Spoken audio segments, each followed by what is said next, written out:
The storm wasn't the scariest part. It was Isabel's voice, shaking through the phone like a wire pulled tight. "He tied me to the tree." The way she said it, not a scream, not a cry, made the air in my lungs go thin.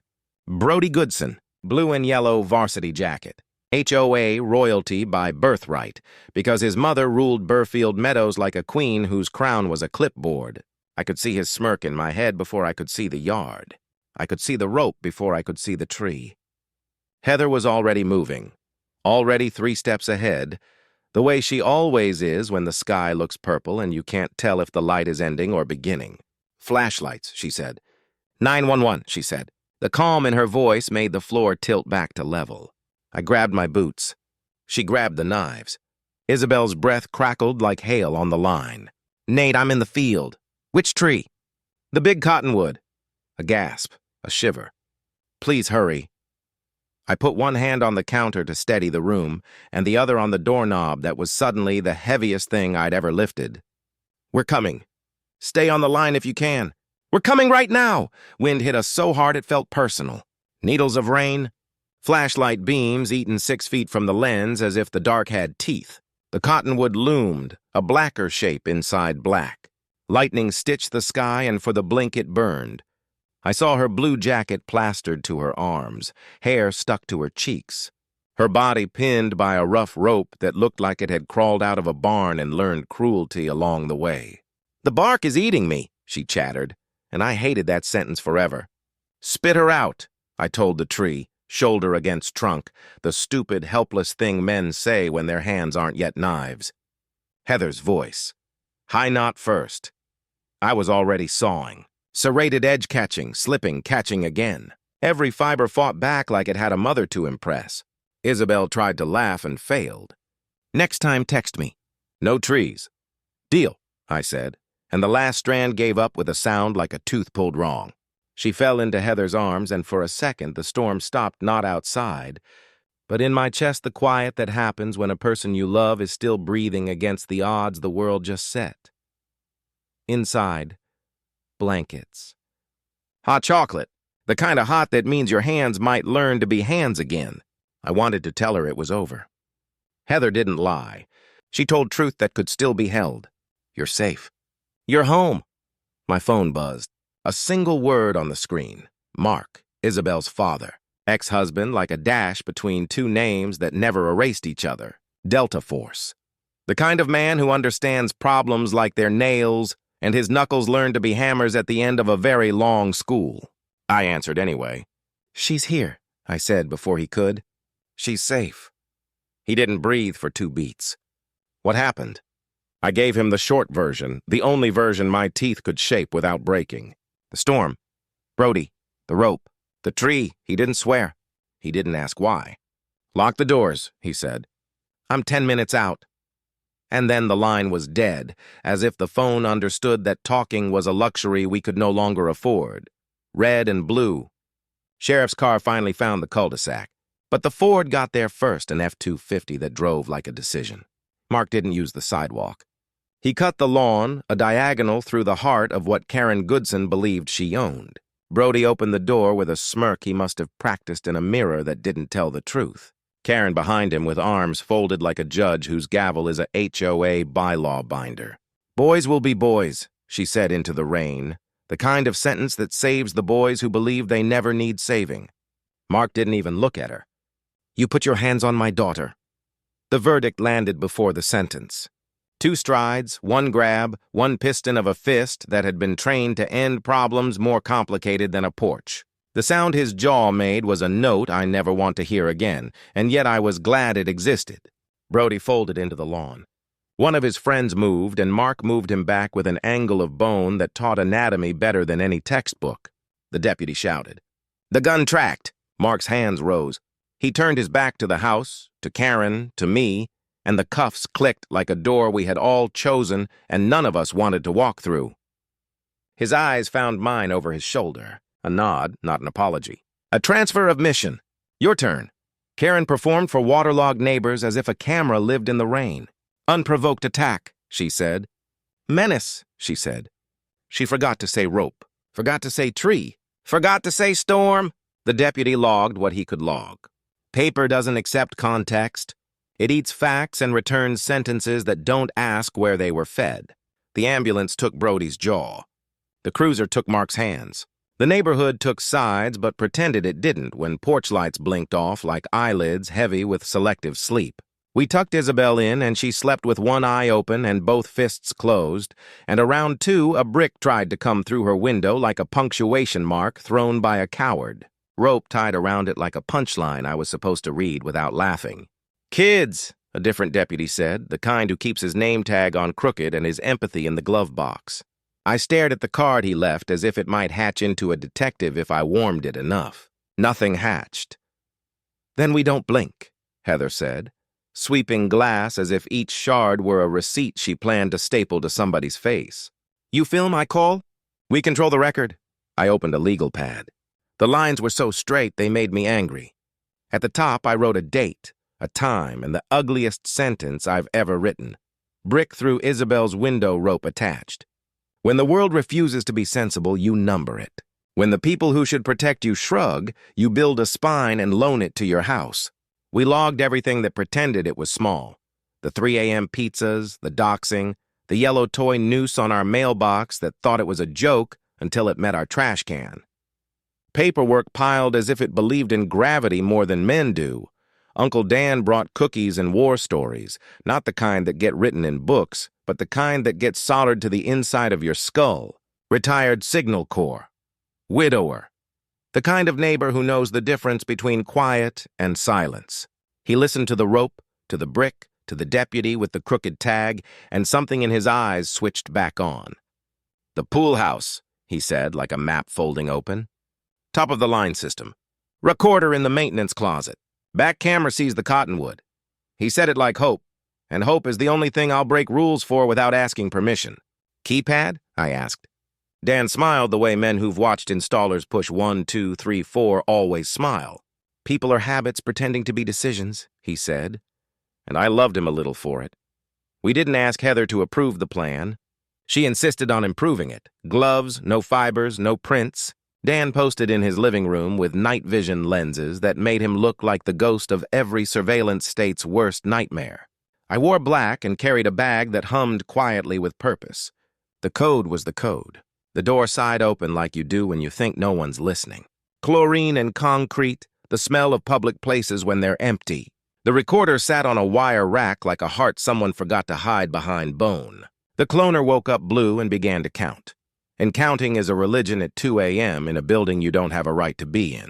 At 41%, a vending machine remembered a coin from 2007 and screamed about it. At 63%, a cruiser idled, and my lungs filed a noise complaint against my ribs. At 100%, the cloner beeped the softest, loudest sound I've ever heard.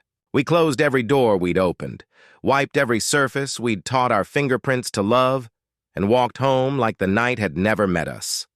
Laptops make light that turns kitchens into confessionals. Files bloomed like weeds. Timestamps like tiny lighthouses blinking along a coastline made of hours. We found the night. The camera that watched the cottonwood found Brody before we did. Grainy boys with bright jackets and cheap courage dragged my daughter into frame and practiced their comedy against a living human being while the rain applauded their performance. They tied and laughed and filmed and left. The corner of the image told the truth. 93 minutes. Heather didn't cry. She clenched her jaw and whispered, "We've got them." Dan kept scrolling and the world widened into something worse. Folder names that were street names, our street among them. A new feed appeared Dan's porch from a lens that wasn't his, then our door from a distance that proved an eye lived where an eye shouldn't. Dozens of folders, dozens of feeds. A neighborhood turned into a science experiment without consent. Then the partition nobody asked for, email archives. Karen's voice in text, painting families as problem units, like there were units and not humans. Our name next to a note that said, "Needs pressure." The email to her son the day before the storm, casual cruelty done in the key of bold. It's time that girl learned a lesson. Be smart about it. Make sure she understands. Hope and nausea are cousins. I wanted to run to the sheriff with the drive and slam it on a desk so hard it cracked the wood. I wanted to set it on fire in the sink and watch illegal become ash. Heather pulled the compass back to north. Common area video is ours, she said. We're members. It's their camera. The email that a board member forwarded us later, that's clean. The rest we don't touch in public until it's obtained the right way. Fruit of a poisonous tree, but fruit that told us which orchard to point the law toward. We needed to light a fuse and pretend to be surprised when it burned exactly where we'd laid it. First, protect Isabel. The judge listened to the log, the reports, the brick that still had the rope tied like a punchline we refused to laugh at. Emergency protection order. 500 feet in every direction and a warning written in ink thick enough to hold a boy's ankles if he tried to skip it. We knew he would. Arrogance is gravity with extra steps. We gave him something to pull on. A decoy skateboard with a tiny, voiceless tracker glued into its future. Heather watched the entrance of the skate park from one side street. I watched the map from another. And the blue dot did what blue dots do when boys who think they're smarter than rules touch things that don't belong to them. It stopped at the clubhouse. The deputy who'd been bored was suddenly a professional. He found the board where boards don't live, asked to see Kevin's phone, and the text that said, "Grab the board," put metal on Brody's wrists in front of glass doors that reflected a mother who had never learned how to be told no. Karen's threats splashed on a uniform that had been in worse storms than this. The car pulled away with a boy who finally learned there are consequences that don't care about your lawn's edge. It was a small win, but small wins are door wedges in buildings that like to slam shut. Email blasts happen fast when fear tries to keep a throne. Karen called our trap calculated, as if planning were a sin and not a survival skill. She said we were persecuting her innocent boy, the same way the brick had introduced itself as a joke and the rope had tried to audition as a lesson. At school, Kevin ran his mouth and almost ran over his own sense of self-preservation before a retired cop in a golf cart turned on a spotlight and made shame look like daylight. Reports were taken. Names were recorded. A file was growing teeth. Heather pulled the HOA bylaws down like a sword off a wall that had been decorative for too long. Article 3, Section 4. Special meetings. 10% of members can force a room to exist where truth gets a microphone and lies get nervous. 247 homes means 25 signatures. We knocked until our knuckles hurt. Doors closed. Doors opened. A young couple with tire marks on their reputation signed first. An old woman whose roses lost a war against beige signed like she was signing a treaty with her own spine. Graduation signs confiscated. Trash can fines like parking tickets for breathing. Each story was a match. By nightfall, we had 38 signatures and the number didn't matter anymore. The feeling did. People were tired of living under a clipboard. We didn't throw a party. We filed paper. A meeting within 30 days by their rules and in their room with their chairs and our evidence. They tried to bury the notice in a newsletter that read like a refrigerator manual in a language no one speaks. We printed flyers with words that remembered how to be simple. Forced HOA meeting. Wednesday, 7 p.m. Come hear the truth about Karen Goodson. We didn't add exclamation points. The truth would bring its own. Preparation is a kindness you give your future self. We built a presentation that could stand on its own feet if our voices failed. The pool cam clip, raw and rain-marbled with the timestamp big enough to blind the people who like to look away. A screenshot of Karen's email to her son, headers intact, the digital fingerprints that made denial into comedy. The police reports stacked in order like stairs up to a gallows built out of her own hubris. We called Detective Miller, the kind of investigator who keeps her hair out of her face and her facts sharper than your favorite excuse. We gave her time and date and just enough detail to find the surveillance we couldn't legally hand her. She got a warrant the right way so we could sleep the right way when it was over. The room was too small for what it was about to hold. People lined the walls, shoulders touching shoulders that hadn't touched in months. Karen sat at the front with her board like a panel of judges auditioning for a show that was about to be canceled. She banged the gavel and talked about decorum as if she hadn't taught a boy to learn his lessons in a storm. New business, she said, and a new thing happened. I stood. My name is Nate Walker, I said, and my voice didn't shake because the truth had picked it up and held it steady. My family has been targeted by a campaign of harassment and violence orchestrated and encouraged by this association's president. She tried to gavel me back into my chair.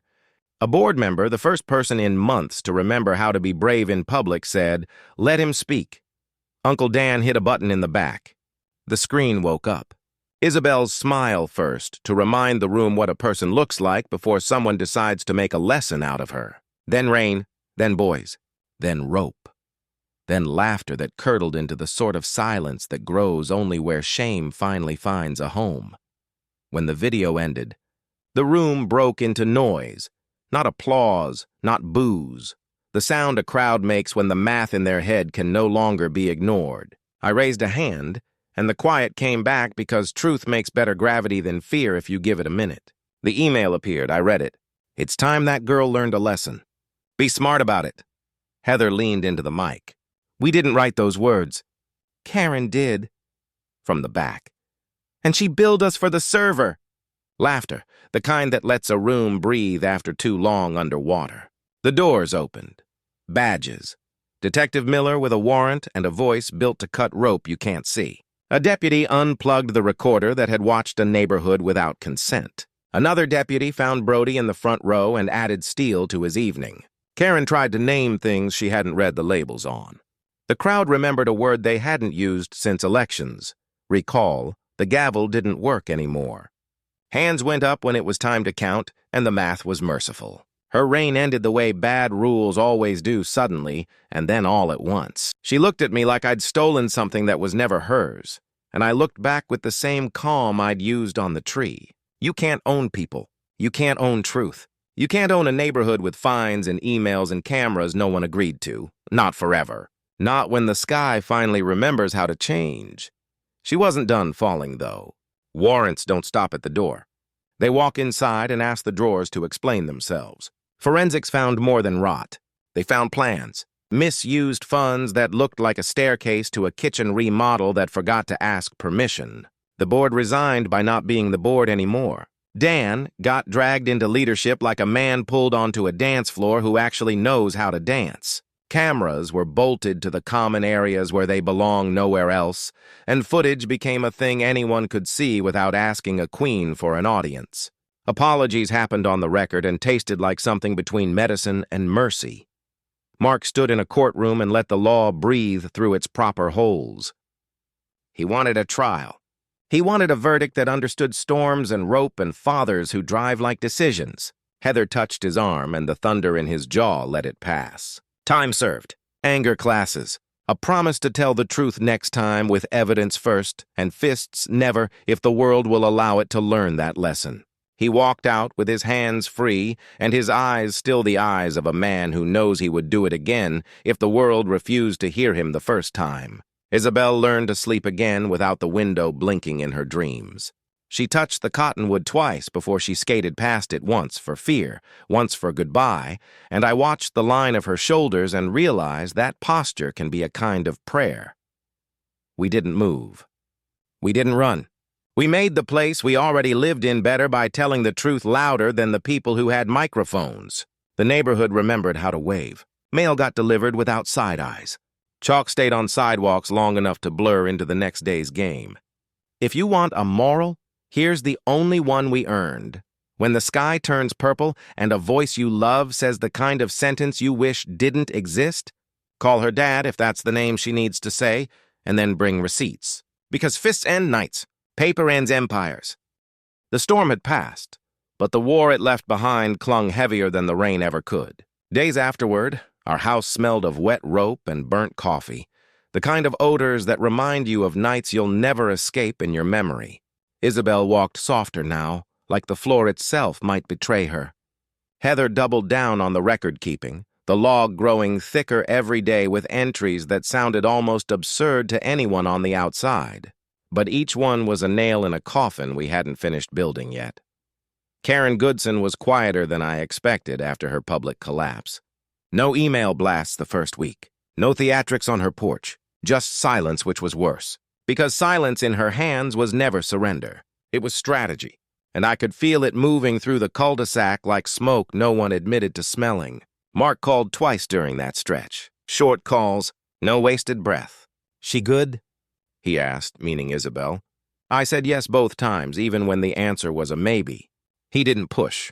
His voice carried the weight of a man pacing in small circles, leashed by the law but still sharp enough to cut if someone let him loose.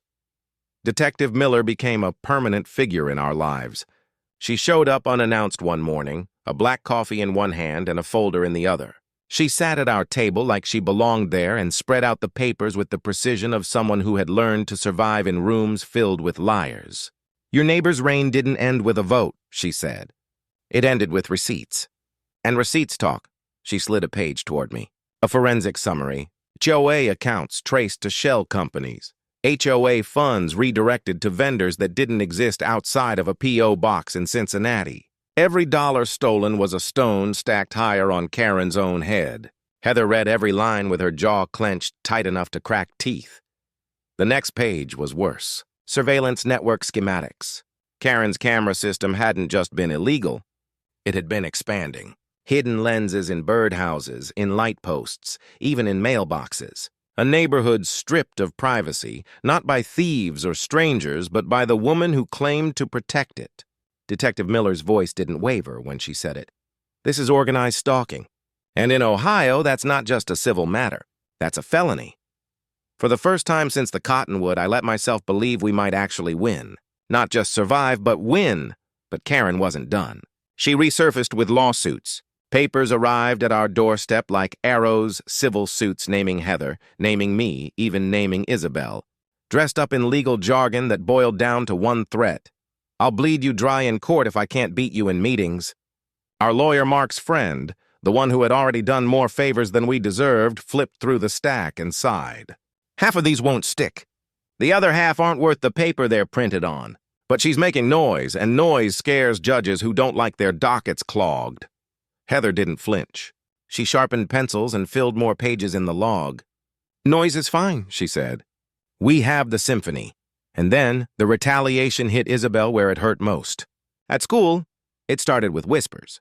Brody's friends spreading rumors in hallways, lies whispered just loud enough to stick to lockers and bathrooms. Isabel was called a snitch, a liar, even worse. Teachers pretended not to hear because siding with the truth meant drawing Karen's fire. Then came the note, folded into the pocket of her jacket during gym class. One line written in thick black marker, "Call your dad again. See what happens?" Isabel handed it to me without a word that night.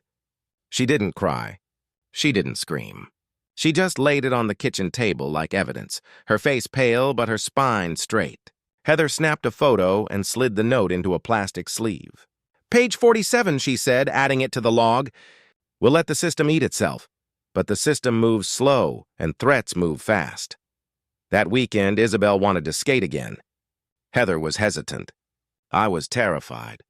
But Isabel looked me dead in the eye and said, "If I don't go back, they win." And in her voice, I heard the echo of Mark's stubbornness and Heather's strategy. She was becoming both of them, sharpened by fear into something unbreakable. We went.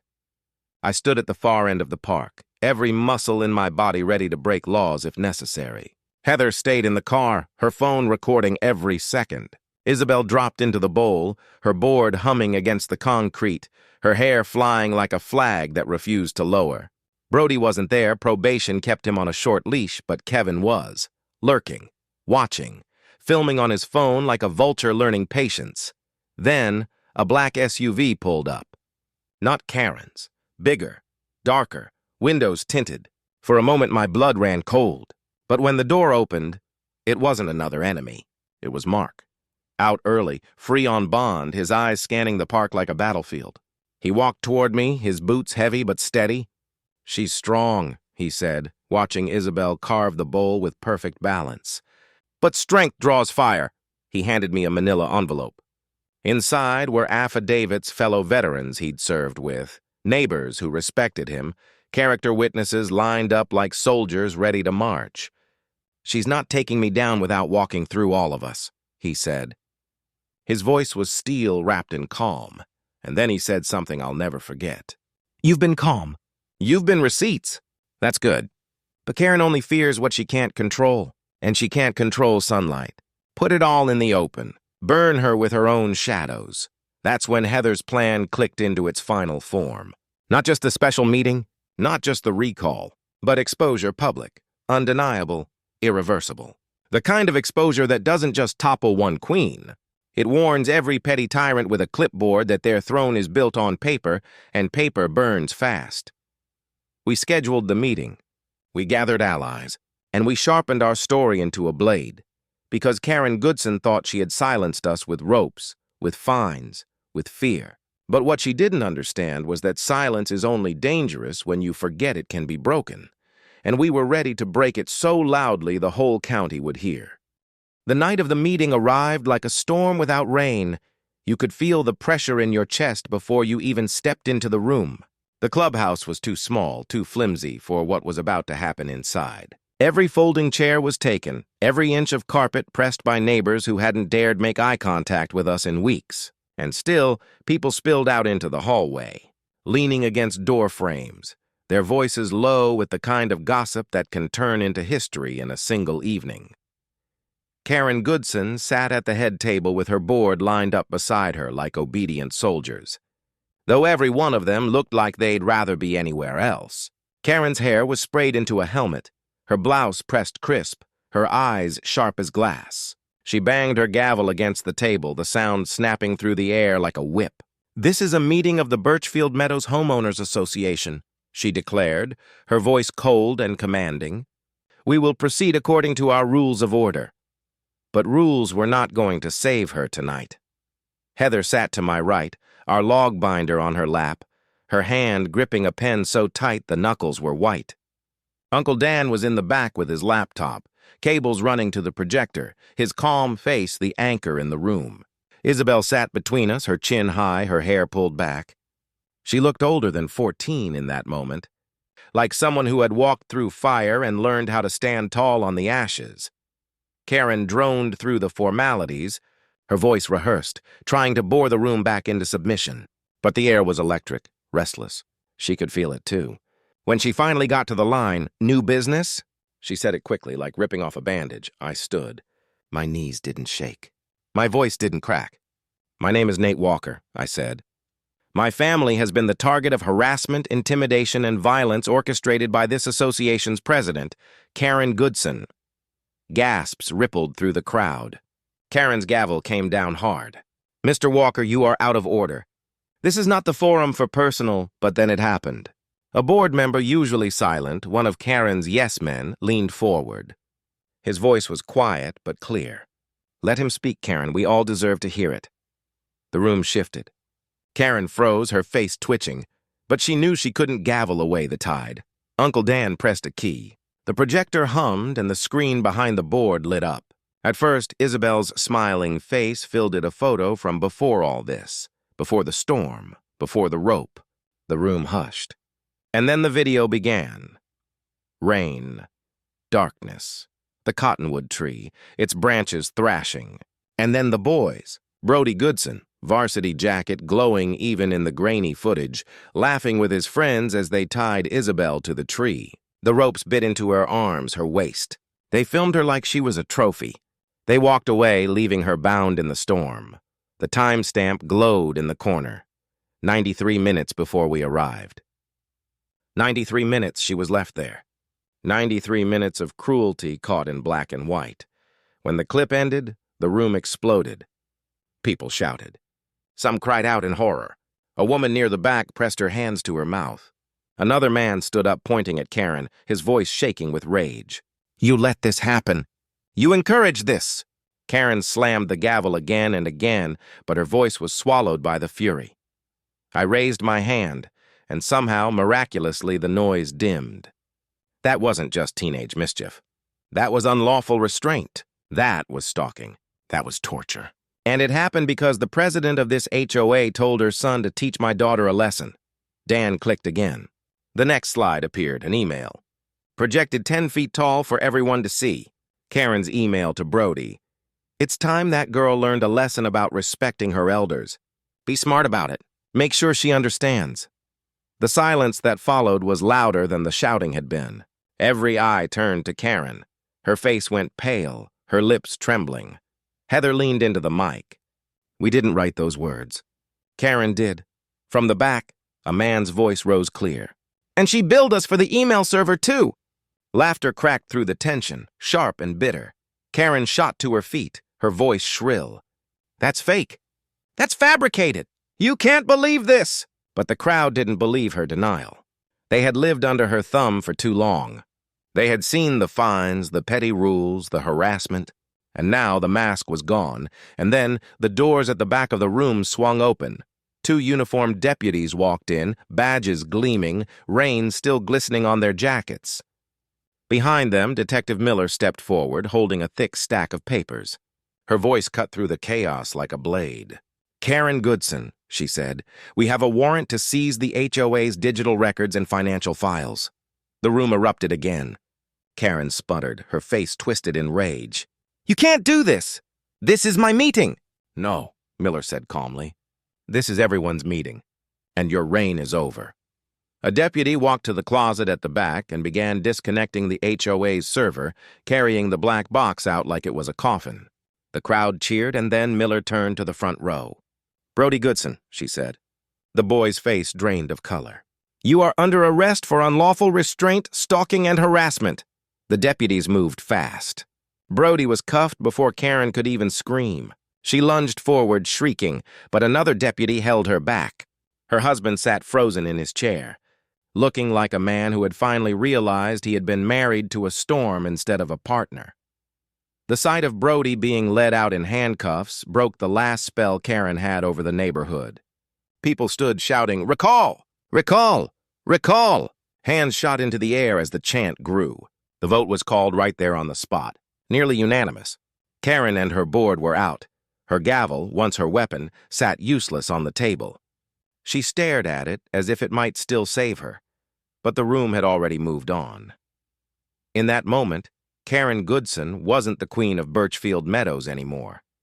She was just another neighbor who had gone too far, finally stripped of her crown, her power, and her audience.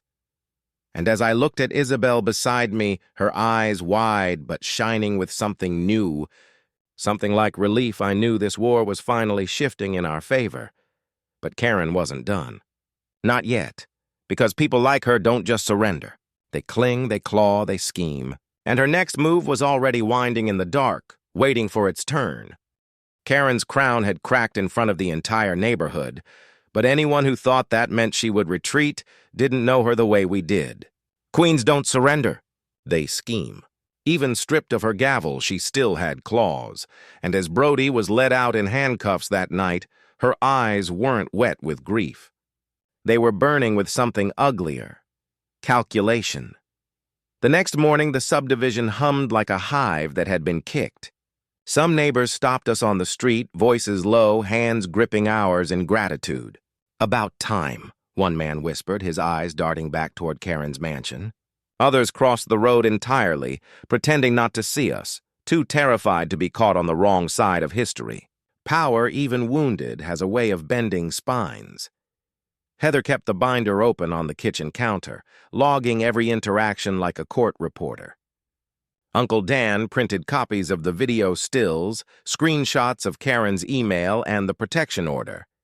Paperwork beats lies, he muttered over and over, the phrase becoming a drumbeat in our house.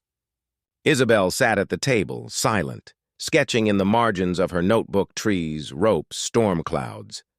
She didn't talk much about what had happened, but her drawings screamed loud enough. By midweek, the retaliation began. First came the lawsuit papers. Thick envelopes slid under our door like venomous snakes. Karen had filed civil suits against us for defamation, against Heather for slander, even one naming Isabel as a participant in a smear campaign. Our lawyer laughed bitterly when he saw them. None of this will stick. It's just harassment in a different costume, but she's trying to bleed you dry. He was right. The court fees, the stress, the headlines, they were weapons just as sharp as any rope. Then came the whispers. Local news picked up Karen's version of the story first, because her husband's cousin worked at the station. Decorated veteran assaults teen, the anchor read, leaving out every crucial detail. Mark was painted as a violent maniac, Isabel as a troubled girl who embellished her story. The narrative twisted so fast it made me dizzy. Heather didn't flinch. She poured another cup of coffee, flipped another page in the binder, and said, "We don't blink. We shine light. Detective Miller was our ally now, but even she warned us. The law is a slow machine," she said during one of her visits. "Karen knows how to gum up the gears. She'll try to drag this out until you break." But Karen underestimated something. She thought we were isolated. Just one family in a neighborhood she controlled. She didn't realize that once people saw her email, once they saw Brody's smirk freeze in handcuffs, the spell was broken. Quietly, neighbors began slipping us evidence of their own. Old emails from Karen threatening fines. Audio recordings of her berating residents during board meetings. Copies of bogus violation notices. It trickled in, a steady stream of receipts, and with each one, Heather's binder grew heavier. Then came the second blow to Isabel. It was a Friday night, late. She was walking home from a study session, her backpack slung low when headlights flared behind her. A car slowed to a crawl, matching her steps. Kevin, Brody's friend. He leaned out the window, sneering. "Think you're smart? Think you're safe? Brody's mom is going to bury you." Isabel kept walking, clutching her straps tighter. The car swerved, blocking her path. The passenger door cracked open. My daughter froze, but fate or maybe just justice intervened. A golf cart came barreling across the lot, spotlight flaring. Mr. Henderson, the school's head of security, pulled up behind the car, his voice booming. "Problem here, kids?" Kevin stammered. Henderson wasn't buying it. "He got names, plates, called the cops." By the time I arrived, Isabel was trembling but unhurt, her face pressed into my chest as if trying to disappear inside my ribs. The police filed a report, adding Kevin's name to the growing case. "These kids are escalating," the officer said gravely. "Be careful." That night, Heather said it out loud. "Defense isn't enough anymore. We have to go on the offensive," so we did. We combed the HOA bylaws line by line. Article 3, Section 4 had been our ticket to the special meeting. But buried deeper were provisions Karen had relied on for years. Quorum rules, financial reporting clauses, recall procedures. Heather built a strategy like a general before battle. "She's vulnerable now," she said, tapping the page. "The board is fractured. The neighbors are angry. If we hit her with a recall backed by financial fraud and surveillance charges, she won't just lose the HOA, she'll lose everything." Uncle Dan smiled grimly. "Sunlight. That's what kills mold." We gathered signatures again, but this time the doors opened faster. People were ready. They were tired of paying inflated fees, tired of Karen's petty tyranny. We didn't just get 10% of the membership, we got nearly 40%. Enough to trigger not only a recall, but a full-blown investigation into the HOA's finances. Meanwhile, Mark sat in county detention awaiting trial.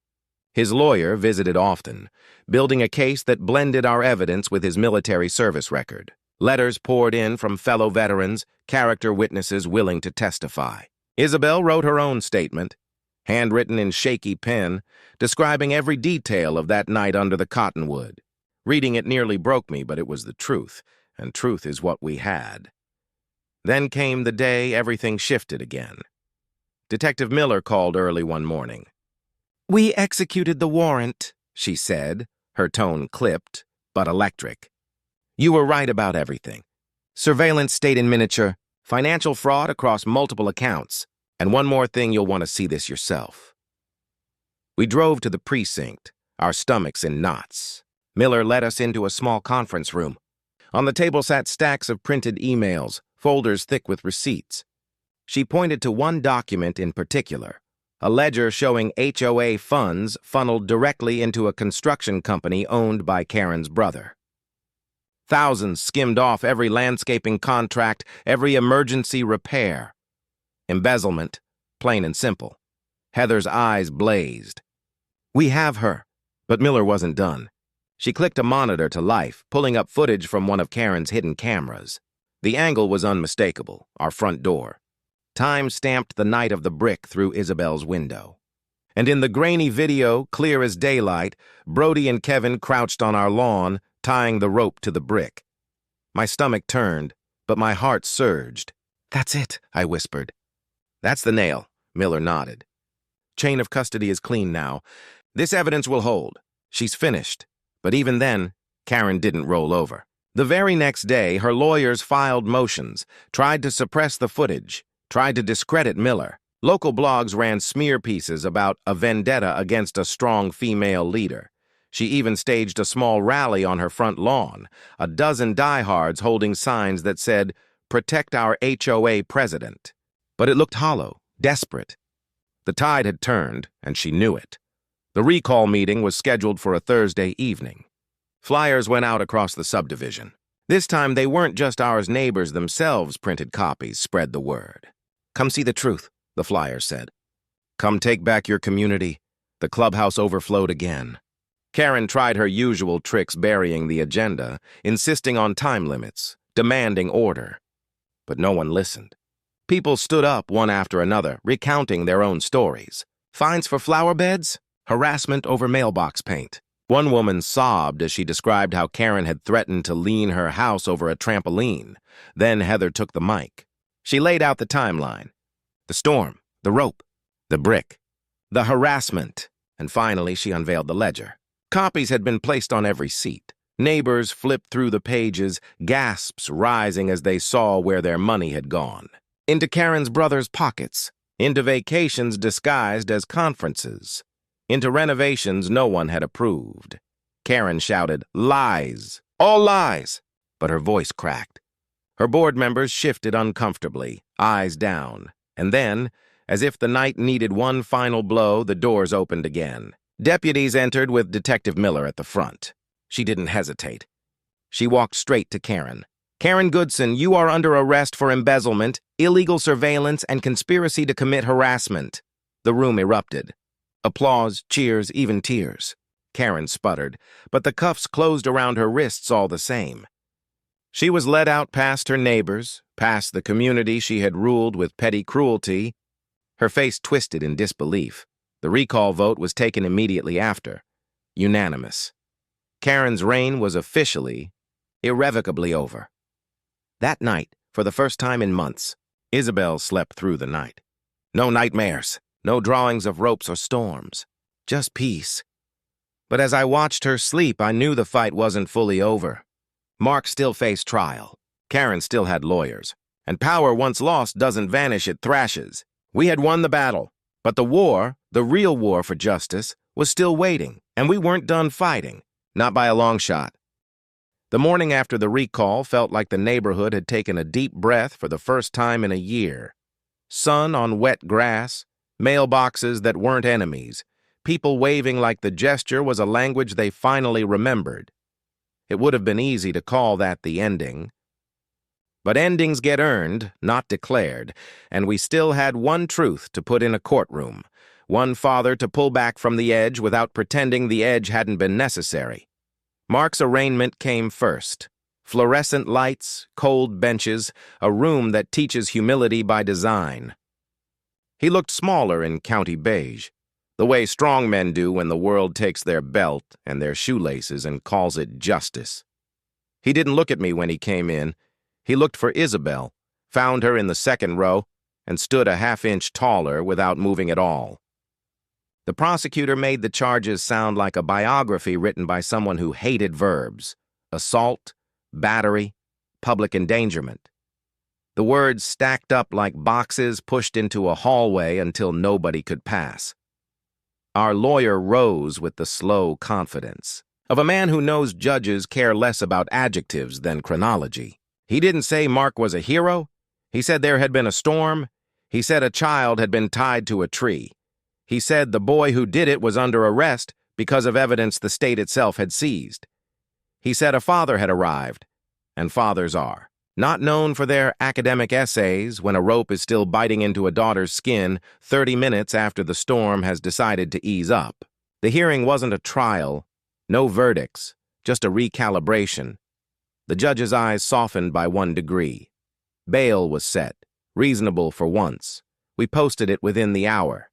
When the door buzzed and the barrier opened, Mark stepped through with his hands empty and his eyes full. He didn't hug Isabel in the hallway. He held her shoulders and searched her face like a medic checking pupils after a blast.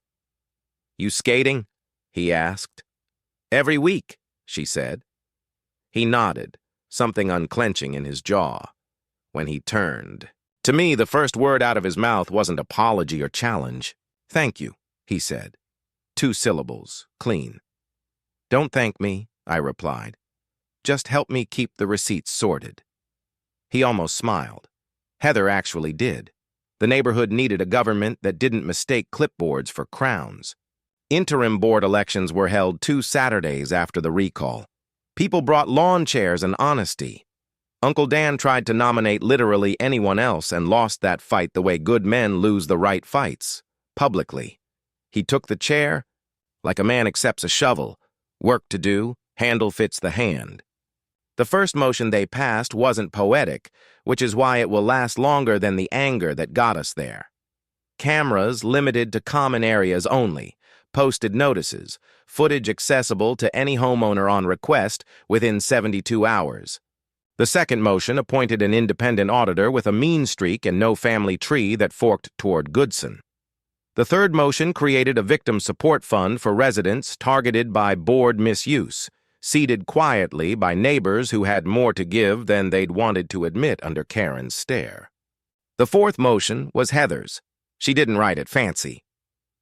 All agendas public a week in advance, all meetings recorded, all minutes posted within 5 days, no exceptions. Passed without a single no. The Goodsons' house went on the market faster than rumors travel. The day the sign went up, the sky was the kind of blue that makes people forgive whole zip codes. They didn't host an open house. No one would have come. On trash day, someone set an old broken gavel on top of their bin the way you lay a flower. On a grave when you need the gesture more than the dead. By the end of the month, the blinds were always tilted the same way, and the driveway was a different color where their SUV had once lived. Absence is loud when it's earned. Isabel's world shrank, and then miraculously expanded. The first. Shrink was predictable. Doors locked, routes mapped, a small circle of faces you can trust when the world thinks it has a sense of humor. The expansion surprised me. Her coach at the skate park asked if she'd help run Saturday clinics for little kids. 4-inch wheels, 4-foot courage. She said yes. The first time a 7-year-old girl with mismatched knee pads rolled toward her like a question mark and said, "Miss Izzy, how do you fall without crying?"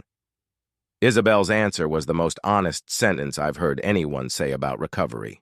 "You cry first," she said. "Then you try again." Parents clapped like the air was finally worth making noise in. School adjusted in that clumsy way institutions do. Counselors, statements, a few teachers learning how to do more than watch the middle of the room. Kevin tried to slink back into anonymity and found it uncomfortable. His parents yanked him through apologies like they were pulling a stuck boat off a sandbar.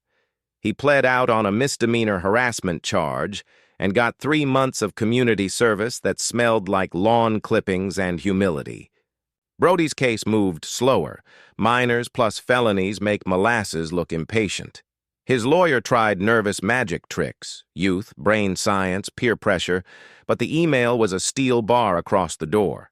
He took a deal, unlawful restraint and stalking acknowledged without the theater of a trial, 2 years probation, counseling mandated, 100 hours of service that would leave splinters and perspective. The judge looked him in the face and said something I didn't expect. "You are not your mother's shadow," she told him. "You are the choices you make when no one is watching." For the first time, I saw Brody look scared of the right thing. Karen's path through the system was made of stairs she used to think were beneath her. The charges read like a spreadsheet gone feral: embezzlement, illegal surveillance, conspiracy. Forensics made graphs that could make a jury nap and then wake up angry. Her attorney tried to shift blame onto vendors, a rogue IT guy, the overzealousness of a woman trying to protect her community. Protection doesn't install cameras in birdhouses. It doesn't route invoices through a P.O. box that belongs to your brother's LLC. The plea came late, but not too late to save the county money and us from learning how many hours jurors can sit before they forget how to be kind. She took 5 years probation, restitution to the HOA's account that would take a flurry of sales. To satisfy, and a ban from serving on any board anywhere in the county for a decade. The judge added a line that tasted like poetry, even inside a legal transcript. You mistook control for care. We do not. The day restitution hit the HOA account, Uncle Dan posted the first transparent statement in Birchfield Meadows history. Line items like a confession written backward. Funds allocated to repair the pool deck that had been emergency for 6 months. Landscaping contracts rebid without nepotism. The lowest bidder won and didn't share Thanksgiving with anyone in the room. A small grant, voted nearly unanimous, to replace 3 beat-up benches in the common area with tables that had chessboards inlaid beneath the varnish. The first afternoon, I saw 2 teenagers arguing over a knife and a fork instead of a rumor. I had to pretend the dust in my throat was weather. Mark's trial date landed 3 weeks after Karen's plea. Walking into that courtroom felt like reheating a meal you didn't want the first time. We took our seats. The prosecutor's opening was neat, clinical, almost respectful. He didn't paint Mark as a monster. He painted him as a man who chose fists in a world that asks us to choose process. Our lawyer's opening didn't glorify anything. We are not here to tell you violence is wisdom, he said. We are here to tell you why a father, informed by a history of service and the immediate knowledge of an ongoing crime against his daughter, acted to stop the person he believed was still a threat. And we are here to show you that since that night he has asked the law to speak first. They called Isabel. 14 on the stand looks like a lie you wish you could make true. She told the story once, steady, the way brave people do when they've figured out that tremble doesn't make your words less. The defense didn't make her look at the rope. The state didn't make her read the email. The judge kept counsel in their lanes like a crossing guard who remembers every kid's name. When she was done, she asked the judge if she could hug her dad. The judge said, "After we adjourn." Rules have to be honored even when mercy is impatient. The deputy from the porch testified. He told the truth that made everyone uncomfortable. Mark moved fast. The punch was efficient. Training leaves signatures. He also said the boy had just said, "It was a prank," and laughed. Facts don't bend when you want them to. The ER doctor reported a clean break and a standard recovery. The detective confirmed chain of custody on the video and the email. The prosecutor rested. The defense declined to call Mark because sometimes the bravest thing a warrior can do is remain seated. The verdict didn't come. A deal did. It slid across the table in a hallway that smelled like old coffee and old arguments. Reduced to misdemeanors. Time served on remand. Anger management, not as punishment, but as a handshake with a future that doesn't always need fists. Mark could have refused. He wanted a verdict that called him right. Heather spoke the sentence that moved him back to the living. "You were the storm we needed," she said. "But storms don't build houses." He signed. In court, when the judge asked if he had anything to say, he said the only sentence that would have made sense in any century. "I'll take the class," he said. "I'll also bring cookies to every session." The gallery laughed, a small thing that made a large space feel human.